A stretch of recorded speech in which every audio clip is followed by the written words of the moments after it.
selon mon analyse, selon l'analyse d'ailleurs de gens qui sont vraiment intéressés à la chose, je ne parle pas de nos journalistes qui n'y connaissent rien, l'objectif de cette conférence, en réalité, est de rassembler l'opinion mondiale derrière Zelensky. Bonjour, nous sommes le 18 juin 2024 et je voulais revenir sur la conférence qui a eu lieu le 15 et 16 juin dernier à Bürgenstock en Suisse à propos d'une éventuelle paix en Ukraine. J'avais déjà fait une conférence avant, une vidéo avant la conférence. Et avec les éléments qui étaient alors disponibles, aujourd'hui nous avons évidemment la conférence terminée et nous pouvons aujourd'hui en analyser les résultats et me semblait intéressant de revenir sur cette question. Alors il faut rappeler que cette conférence, dès le départ, elle est partie sous un mauvais pied puisque tout le monde s'est bien aperçu qu'une conférence de paix avec un seul des acteurs n'avait pas beaucoup d'intérêt. La ministre de la Défense suisse, Madame Viola Amherd, qui est également présidente de la Confédération suisse pour cette année, avait déjà au mois de mai évoqué ce problème et envisageait déjà la tenue d'une autre conférence après celle de Bürgenstock, mais cette fois-ci avec la Russie afin d'avoir des résultats. Donc on savait que cette conférence n'allait pas apporter les résultats escomptés. Et on savait également que les objectifs qui étaient fixés pour cette conférence n'étaient finalement pas très clairs. Et ça s'est reflété d'ailleurs dans l'intérêt international pour cette conférence qui a été largement suivi, mais malgré tout, dont la presse ukrainienne même a constaté que le nombre de participants à ces conférences s'est réduit comme une peau de chagrin avant la conférence. Je rappelle que 160 pays avaient été conviés à participer et que finalement il n'y a que 100 délégations qui participeront. Je différencie entre les pays invités et les délégations, c'est-à-dire que vous avez effectivement 160 pays qui ont été invités, mais parmi les délégations, il y a également des organisations internationales. En réalité, il y a 8 organisations internationales qui ont participé. Par conséquent, il y a en gros 92 pays qui ont participé à cette conférence. Alors, cette conférence, elle était entachée évidemment de la problématique de l'unicité ou de l'unipolarité, si vous voulez, de la discussion, mais elle avait aussi un autre problème. D'abord, elle s'est déroulée dans la foulée du G7, qui, comme l'a souligné le journal britannique The Telegraph, est le sommet du G7 le plus impopulaire qui ait été. Cette représentation, évidemment, est un peu amusante du manque de popularité des dirigeants du G7, mais ces mêmes personnages se retrouveront, à l'exception de Joe Biden, bien sûr, mais on retrouvera les mêmes personnages à Bürgenstock, et au-delà des personnages eux-mêmes, eh bien, on constatera que le manque de crédibilité, en réalité, de l'Occident dans toute cette affaire. Manque de crédibilité pour le G7 d'une part, mais également manque de crédibilité tout au long de cette conférence de Bürgenstock. Nous aurons l'occasion d'y revenir. Alors, et ça a même été une manière assez ironique d'ailleurs, toujours amusant quand on voit la méconnaissance de nos journalistes, enfin en l'occurrence des journalistes américains, qui réussissent encore et toujours à confondre la Suède et la Suisse. Et ça n'est pas totalement nouveau, mais ça illustre un petit peu la légèreté avec laquelle nos journalistes traitent l'actualité. Et c'est finalement ce dont on souffre depuis le début de la guerre ou du conflit en Ukraine, et d'ailleurs ce qui est valable également pour le conflit en Palestine.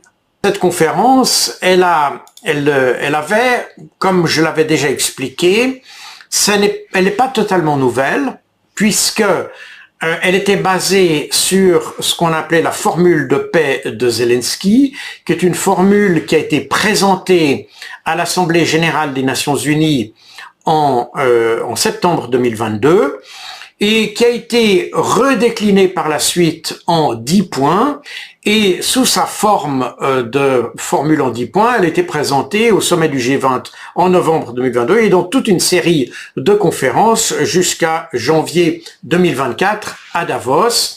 Et c'est lors de cet événement qui était en marge du World Economic Forum de Davos au début de cette année que le gouvernement suisse a convenu sur la proposition de Zelensky de refaire une conférence internationale, un sommet en fait, qui devait se dérouler à Bürgenstock, enfin qui se déroulera à Bürgenstock.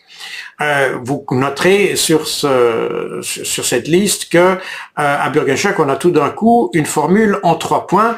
Je vais y revenir. Ces 10 points, il est important de comprendre leur histoire pour comprendre la raison pour laquelle la conférence de Bürgenstock a été un échec.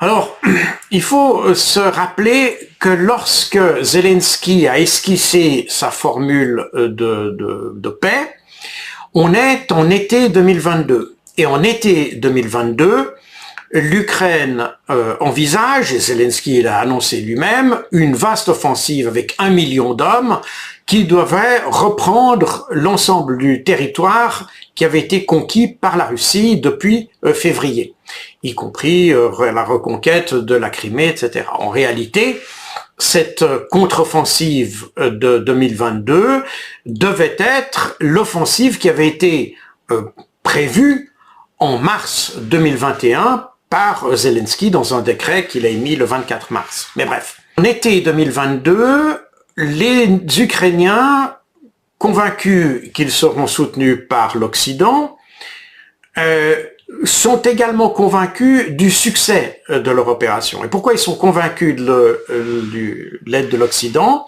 Eh bien, parce qu'il y a eu à ce stade 3 tentatives de négociation avec l'Ukraine et qu'à chaque fois, les Occidentaux sont venus taper sur l'épaule de Zelensky pour lui demander de retirer son projet et que, en l'absence de négociation, il fallait faire la guerre, il fallait continuer à combattre et repousser la Russie et que pour ce faire, les Occidentaux l'aideraient. Donc, c'est la raison pour laquelle, en été 2022, Zelensky est convaincu du succès de sa contre-offensive. Et c'est sur cette base-là qu'il échafaude le plan de paix avec les caractéristiques qu'on va évoquer. Finalement, cette contre-offensive n'aura pas lieu en 2022. Elle est repoussée successivement à l'automne 2022, à l'hiver 2022-2023, et puis au printemps 2023, et finalement elle aura lieu en juin 2023. Mais avec toujours cette idée qu'elle devait conduire à la victoire décisive et une victoire absolument indiscutable contre la Russie. Et c'est la raison pour laquelle, lorsqu'on examine les différents points du plan qui est prévu par Zelensky, eh bien, en réalité, on a une sorte de plan de capitulation qui est qui est imposé à la Russie. Alors, ce qui est aussi intéressant de remarquer, c'est que chacun des points de cette formule se réfère à une résolution des Nations Unies. Ces résolutions, elles ont été émises principalement durant l'été 2022, à l'occasion de différents événements qui se sont passés. On y reviendra lorsque je détaillerai les 3 points qui sont restés en suspens, pas en suspens, mais qui ont été retenus pour la négociation de Bürgenstock.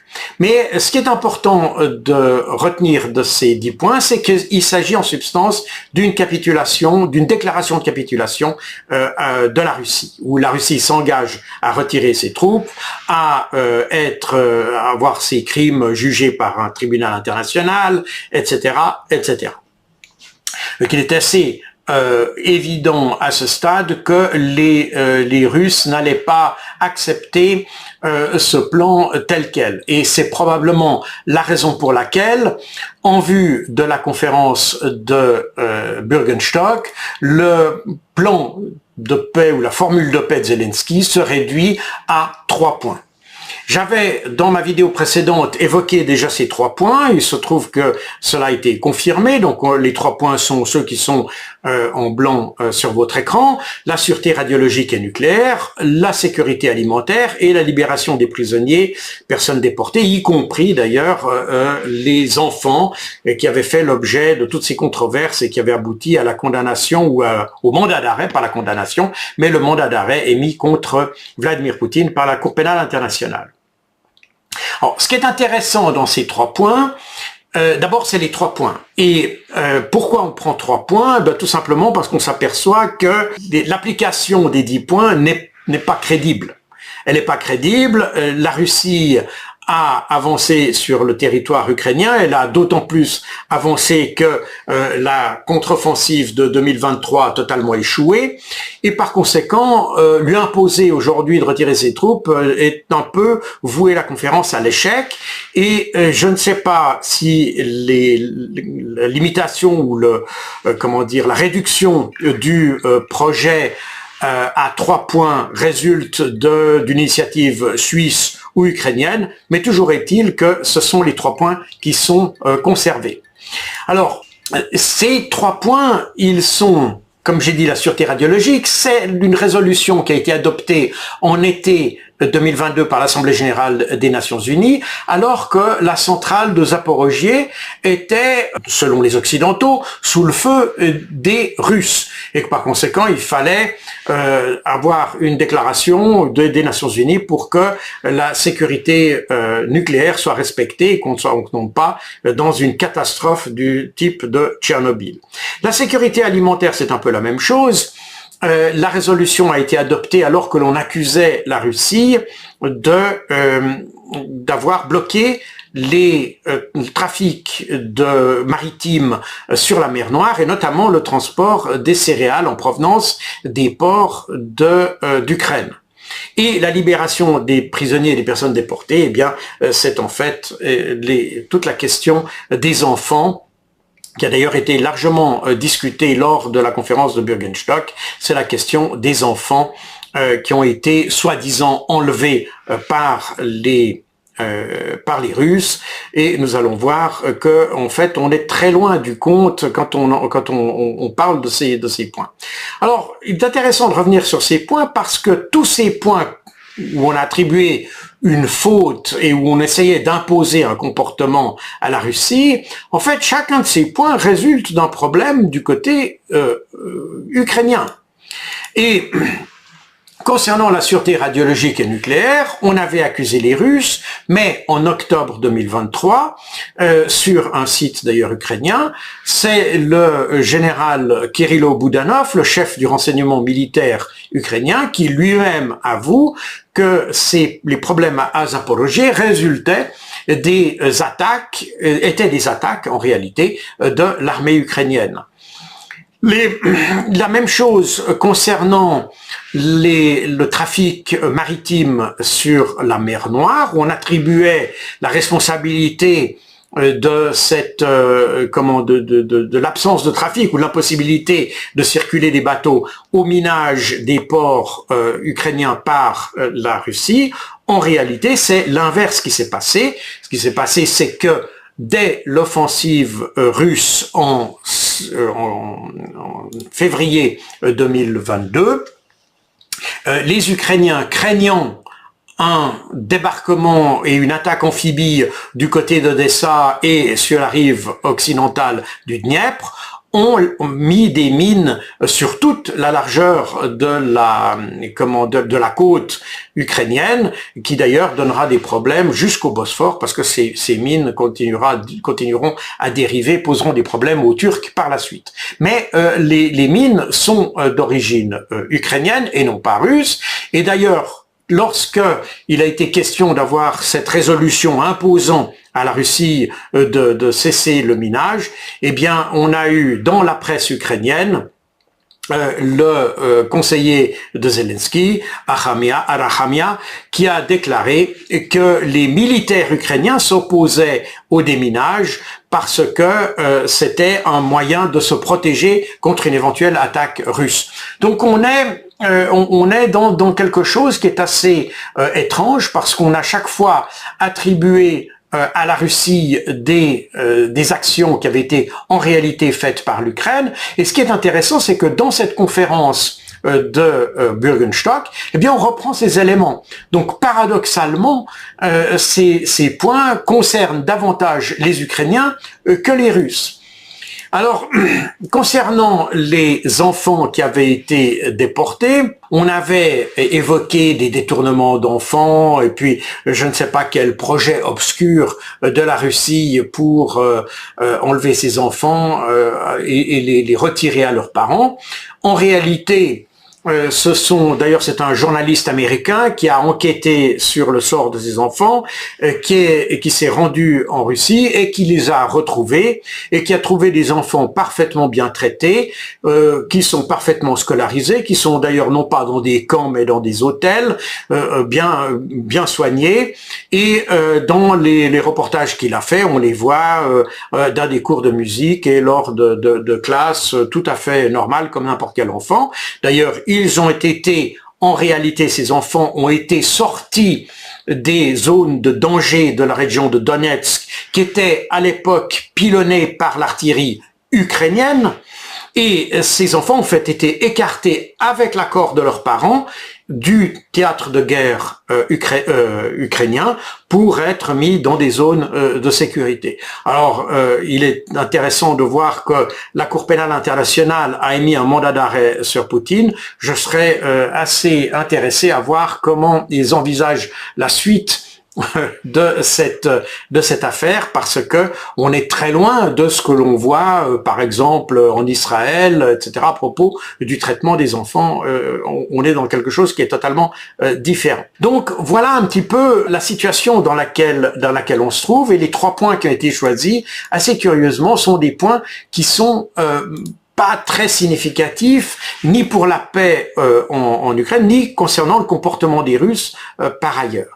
Alors pourquoi cette conférence?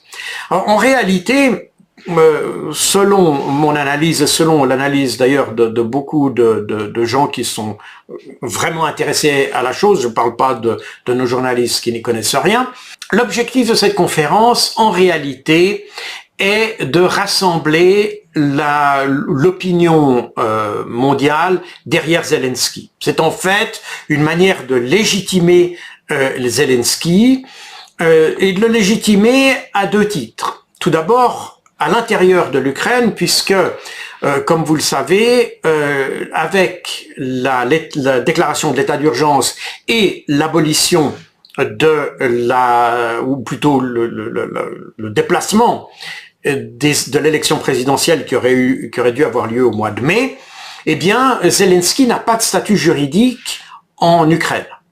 Et du point de vue des Russes, ils disent, pour nous, si on veut négocier avec quelqu'un, avec qui? Parce que nous n'avons pas de représentation légale et un statut légalement reconnu de Zelensky. Par conséquent, si on négocie avec lui, n'importe qui peut venir ensuite dire que la discussion n'est pas valable.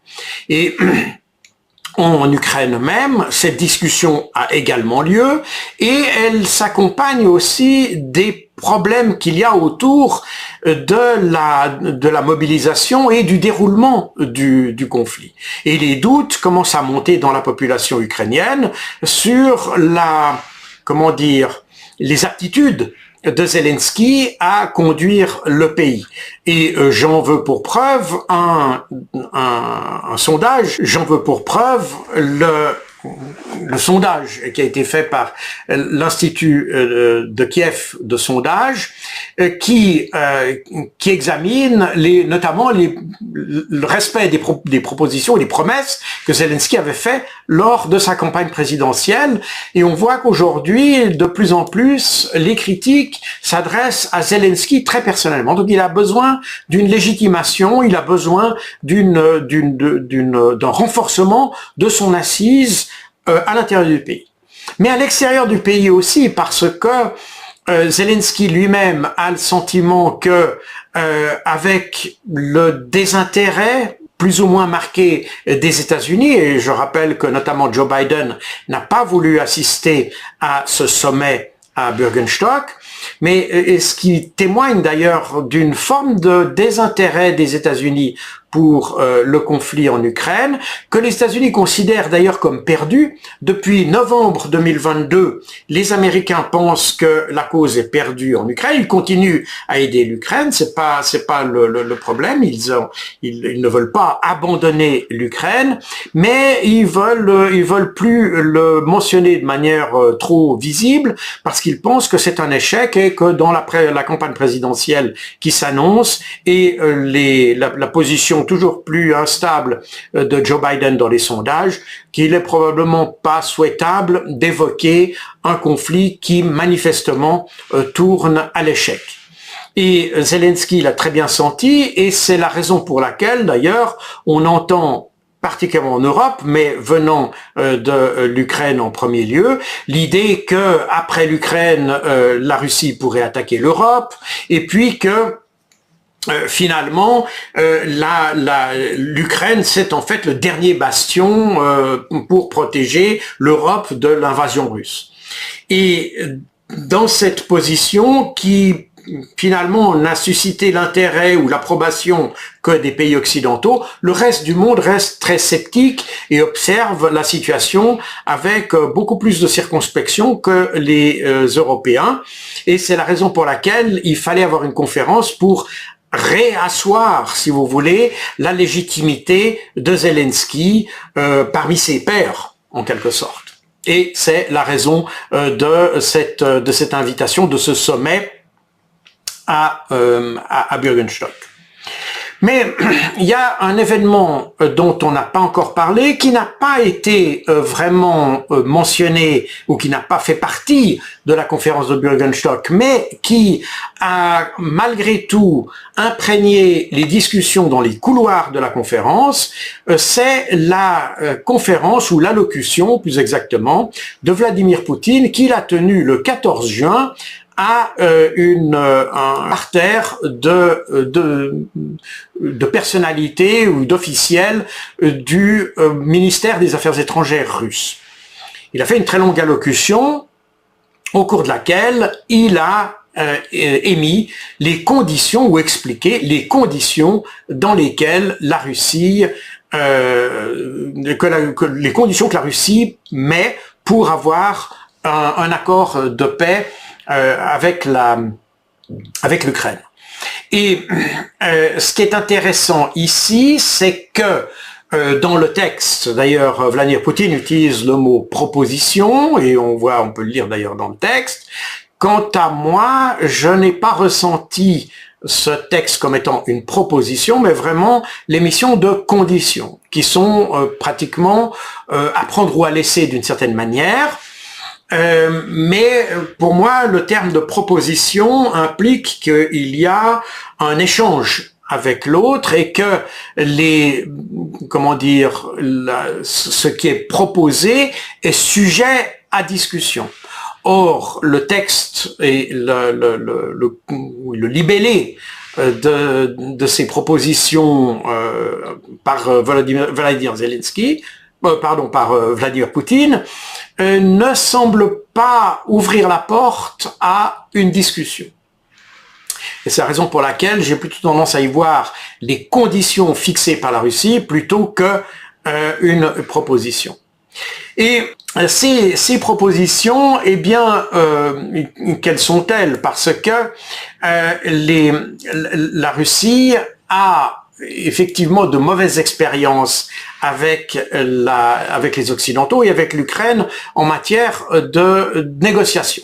Alors la première exigence de la Russie, et Vladimir Poutine le dit peut-être avec un brin d'ironie, il dit la première chose à faire si vous voulez négocier avec nous, eh bien c'est d'abord de vous autoriser vous-même à négocier. Parce qu'effectivement, il fait référence au décret de Volodymyr Zelensky du 4 octobre 2022, où il s'interdit lui-même, où il interdit toute négociation avec la Russie tant que Vladimir Poutine est au pouvoir en Russie. Cette exigence peut nous sembler un peu surréaliste, mais elle est à mettre en relation avec le plan de 10 points qu'on a évoqué tout à l'heure et qui a d'ailleurs été composé à peu près à la même époque. Je rappelle que le décret de Zelensky a été écrit, il a été publié le 4 octobre 2022, mais il a été écrit le 30 septembre 2022, c'est-à-dire à peu près au moment où les 10 points de Zelensky ont été communiqués à l'Assemblée générale des Nations unies. Et de nouveau, il faut contextualiser ce décret. Il se situe au moment où les Ukrainiens sont persuadés que leur opération, leur contre-offensive sera déterminante et décisive et que par conséquent, la Russie n'aura pas d'autre solution que de se trouver dans une situation finalement de capitulation. Et c'est la situation que l'on a toujours, et c'est un peu d'ailleurs la problématique qu'on a encore aujourd'hui, c'est que on est resté sur cette dynamique d'une absence de négociation et d'une victoire de l'Ukraine, et que si vous voulez, il n'y a pas de solution possible par la négociation. Et ça s'est perpétué même jusque maintenant, puisque le 15 mai 2024, le ministre de la Défense britannique déclarait qu'il n'y avait pas de deal possible entre Moscou et Kiev. Donc on est bien dans une dynamique à la fois ukrainienne et occidentale et européenne, dans laquelle il ne peut pas y avoir de discussion. Alors, on peut comprendre la situation dans laquelle l'Ukraine ou Zelensky a écrit et émis ce décret ou dicté ces conditions-là à la fin 2022 et où, comme je l'ai dit, il était persuadé que sa contre-offensive allait avoir du succès. Le problème est que depuis la contre-offensive a eu lieu, on sait qu'elle a été un échec et que depuis 2023, l'armée ukrainienne est en défaillance complète au niveau matériel et humain d'ailleurs, on est obligé de recourir à des mobilisations supplémentaires, que le matériel qui avait été déjà fourni en 2022 par les Occidentaux a dû être remplacé en 2023 et que depuis 2023 également, la plupart de ces matériels ont été détruits. Donc on voit pas plus très bien aujourd'hui quel est le potentiel de l'Ukraine pour atteindre un succès. Par ailleurs, je rappelle qu'on n'a toujours pas su, du point de vue occidental, définir ce que pourrait constituer une victoire ukrainienne à un moment où on s'aperçoit bien que l'idée de repousser la Russie jusqu'aux frontières de 1991 apparaît très incertaine. Et donc il faudrait définir ce que serait la victoire, une victoire pour l'Ukraine, mais il faudrait pour cela donc définir des objectifs, mais ne sachant pas quelle victoire on peut attendre de l'Ukraine, on ne définit pas d'objectif, et n'ayant pas défini d'objectif, on n'a pas de stratégie. Et en fait, cette absence, ce refus de vouloir négocier avec la Russie ne fait que traduire cette incapacité des Occidentaux à avoir une approche stratégique de ce conflit, et finalement on envoie des armes à l'Ukraine pour qu'elle se batte tant bien que mal d'ailleurs, et on est effectivement dans ce que le sénateur américain Lindsey Graham disait, on utilise l'Ukraine pour se battre, et on utilise l'Ukraine pour affaiblir la Russie en réalité. Et c'est malheureusement la situation dans laquelle on est actuellement. Et pour compliquer les choses, la conférence de Bürgenstock s'est ouverte par un certain nombre de déclarations unilatérales de dirigeants européens, et notamment des dirigeants du président Duda de Pologne, qui lui-même n'a pas hésité à dire que l'objectif du conflit en Ukraine, c'est la décolonisation de la Russie. Alors, la décolonisation de la Russie, pour ceux qui ne le savent pas, c'est en réalité le démantèlement de la Russie entre 18 et 30 pays indépendants, qui est favorisé par l'action des Occidentaux. Donc les Occidentaux, il y a eu d'ailleurs plusieurs conférences qui ont eu lieu entre 2022 et 2024. Ces conférences ont lieu sous l'égide du secrétariat d'État, c'est-à-dire le ministère des Affaires étrangères américain, et elles visent à encourager la subversion en Russie de façon à promouvoir les mouvements indépendantistes au sein de la Russie et ainsi créer une instabilité qui, à terme, devrait conduire au démantèlement ou à la balkanisation, si vous voulez, de la Russie. Et le président Douda, comme je l'ai dit, l'a évoqué à Bürgenstock, mais ces dernières semaines, on a eu d'autres dirigeants occidentaux, notamment la première ministre Kaja Kallas, estonienne Kaja Kallas, qui l'a évoqué.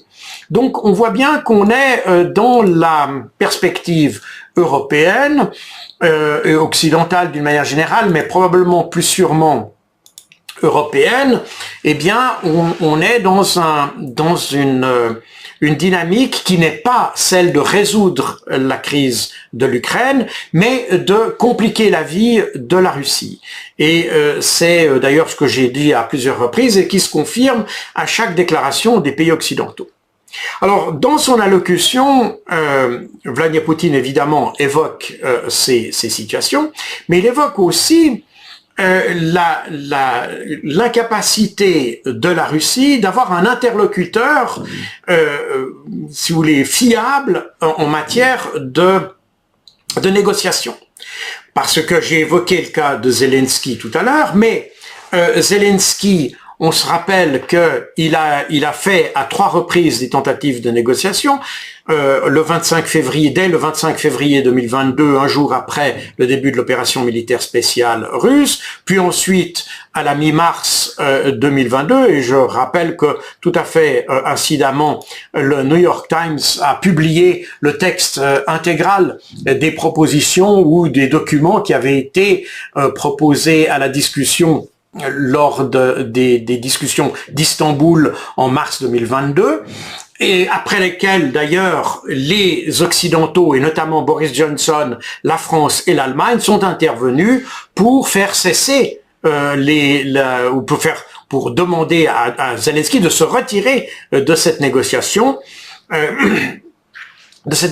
Et on a eu une 3e tentative qui a été faite en août 2022, sous l'égide aussi, enfin, c'est une proposition de Erdogan lors de sa visite à Kiev, d'avoir un sommet entre Zelensky et Vladimir Poutine, que Zelensky avait accueilli évidemment avec enthousiasme, et que Vladimir Poutine avait dû se faire un peu prier pour le faire, mais il avait finalement accepté de participer à ce sommet, mais c'est une fois de plus les Britanniques, et notamment Boris Johnson, qui sont intervenus pour dire il n'y a pas de discussion avec la Russie. Et là, on est en août 2022, donc on est juste avant la publication du document en 10 points de Volodymyr Zelensky et de son décret sur l'interdiction d'une négociation avec Vladimir Poutine. Donc vous voyez, tout ça, dès qu'on le replace dans le temps, tout ça est parfaitement cohérent avec l'atmosphère de l'époque.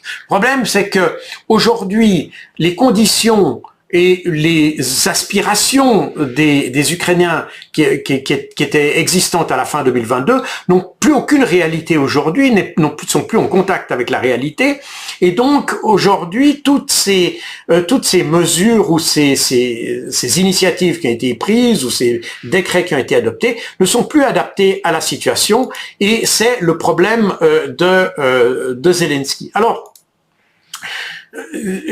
sont le problème pour Vladimir Poutine, qui ne sait pas à qui et comment on pourrait négocier la paix, puisque personne ne veut négocier, et même si on voulait négocier, et si on négocie avec Zelensky, est-ce qu'il faudrait plutôt parler avec les Américains, avec les Européens ou avec Zelensky lui-même. L'idée, ce serait de discuter avec Zelensky, mais on sait que dès qu'il propose quelque chose, immédiatement, les Européens viennent derrière pour faire retirer les propositions.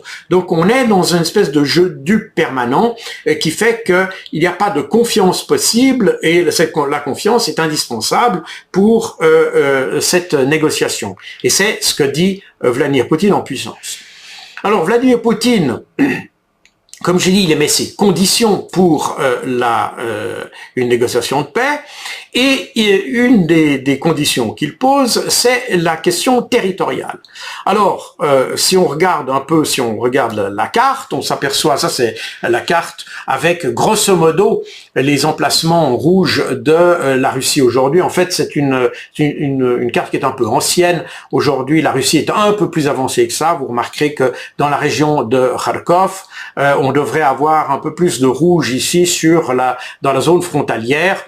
Les Russes sont avancés aussi à peu près dans toutes les régions. Mais grosso modo, ça nous donne un peu l'idée de la situation. Et ce que demande Vladimir Poutine, c'est finalement que l'Ukraine lui cède l'ensemble des oblasts de Kherson, Zaporozhye, Donetsk et Lugansk, et qu'on a donc, c'est les territoires marqués en rouge vif sur cette carte, qui vont au-delà des positions de la Russie actuellement.